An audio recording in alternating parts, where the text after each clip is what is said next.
we are talking through the hard sayings of Jesus, and we've got another really kind of difficult one where Jesus seems to be belittling himself a little bit. So let's pick it up. Luke chapter 18, verse 18. A certain ruler asked him, "Good teacher, Jesus, what must I do to inherit eternal life?" And Jesus doesn't answer it. He says, "Why do you call me good?" Jesus answered, "No one is good except God alone." So I'll stop right there. Yes. So is Jesus saying that he's not good, but he's perfect? Like, what are we, how do we take this? Yeah. Now, what's Jesus doing here? This guy, and it makes the story in Luke and in one or two of the other Gospels, makes quite clear that this guy who comes up to Jesus is noted to be a rich young man, a wealthy man, and he as the story unfolds, he's obviously quite a good guy. He tries to obey the law. We get that from the conversation he has with Jesus. Did you obey the law? Yes, I did, da, da, da, da, da.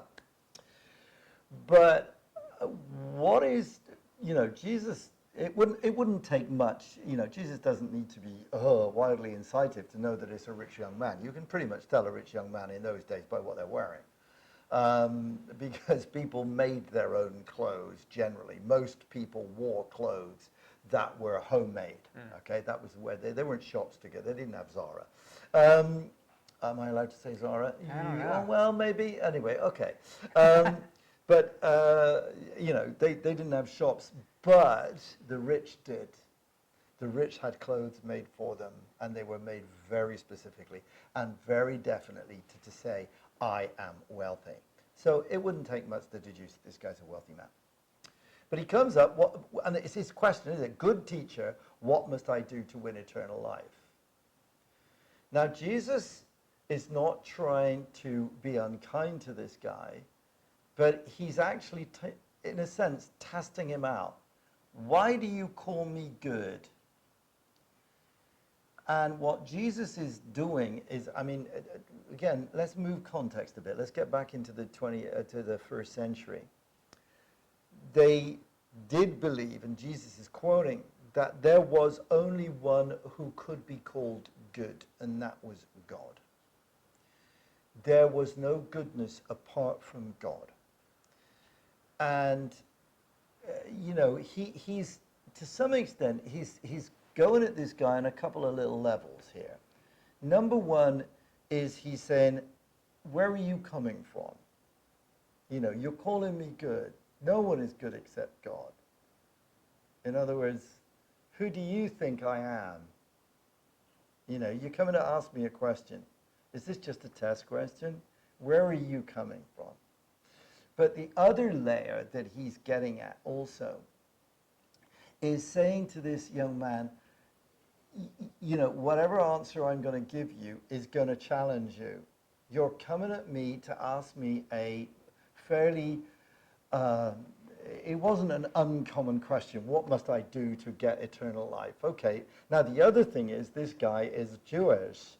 He believes that he's one of the chosen few of God, and because he's rich, he probably believes that he's blessed, that he's obeyed the commandments and he's done his best to follow the covenant, makes him a good young man in those terms.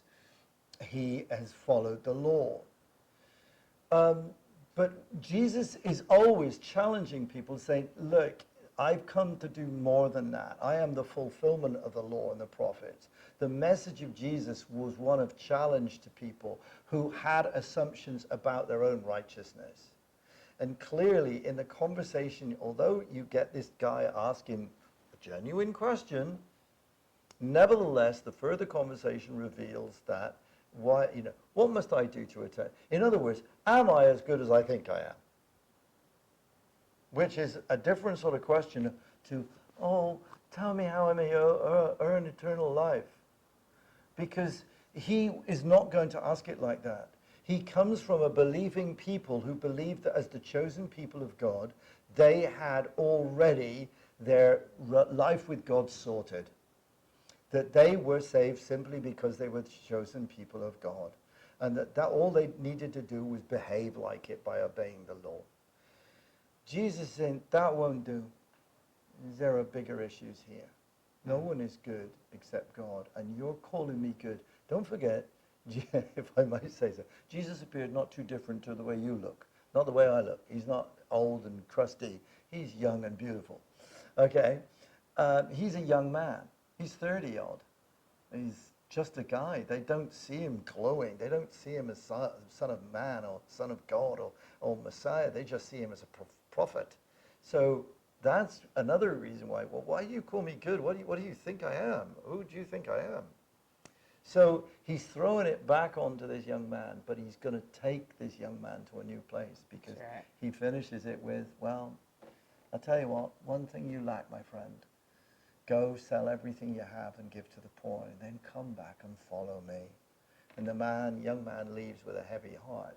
Jesus doesn't run after him, but he's got some choices to make. Does he want what Jesus is going to after? Or does he want to carry on in his own sweet way? In other words, was this question genuine or not? That's right. Sometimes flattery is you're fishing for compliments. You're fishing for compliments. And Jesus saw right through that and was able to speak to that. It was, yeah. Jesus is sharp, I have to say. He's very sharp. Yeah. Well, hopefully that helped you. Yep. And that was really helpful for me. Great. Thanks. Thanks, Kevin.